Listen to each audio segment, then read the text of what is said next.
नाज़रीन अवामी न्यूज़ में खबरों जो सिलसिलो जारी है। इन वक्त शिकारपुर मां ख़बर ॾींदाऊं। शिकारपुर वासी सामल लोहार सां पसंद जो शादी कंदड़ अनमोल सोलंकी वल्द अल्लाह रखियो मीडिया आॾो ॻाल्हाईंदे चयो आहे त नालो तव्हांजो कंहिंजा थी आहियो अल्लाह रखियो सोलंकी जो तव्हां हिते कीअं अचनि छो जी असां हिते निकाह करण आया आहियूं। पोइ तव्हांजो निकाह थी वियो जी अच्छा हुनजो को सबूत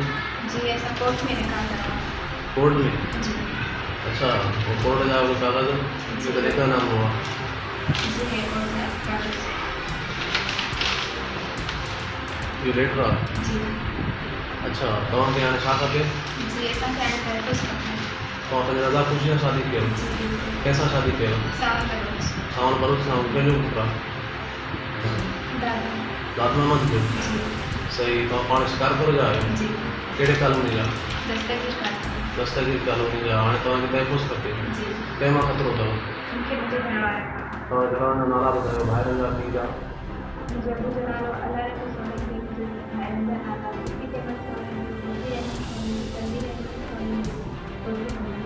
तव्हां पंहिंजे रज़ा ख़ुशी सां शादी कयो तव्हांजे पुट जो हुन ॾाढी का ज़बरदस्ती जी न बिल्कुलु का शइ का रखी करे बंदूक ऐं छा तव्हांजी को ब्लैकमेल जी न बिल्कुलु न मां पंहिंजी रज़ा ख़ुशी सां शादी कई अच्छा तव्हां बालिक आहियो पाण जी सही हाणे तव्हांखे कंहिंसां अपील आहे जी जी एसएसपी शिकारपुर एसएसपी शिकारपुर खां जी भई इहा अपील आहे इहा दरख़्वास्त आहे त असांखे तहफ़ुज़ खपे जी जी ऐं सावन जे कुझु घर वारनि खे कुझु थियो हुन जो ज़िमेदार केरु आहिनि उनजा ज़िमेदार मुंहिंजे घर वारा आहिनि तव्हांजा घर वारा आहिनि जी असांखे हिन जे घर वारनि खां ख़तरो आहे त एसएसपी शिकारपुर खे दरख़्वास्त आहे त असांखे वधि में वधि तहफ़ुज़ ॾिनो वञे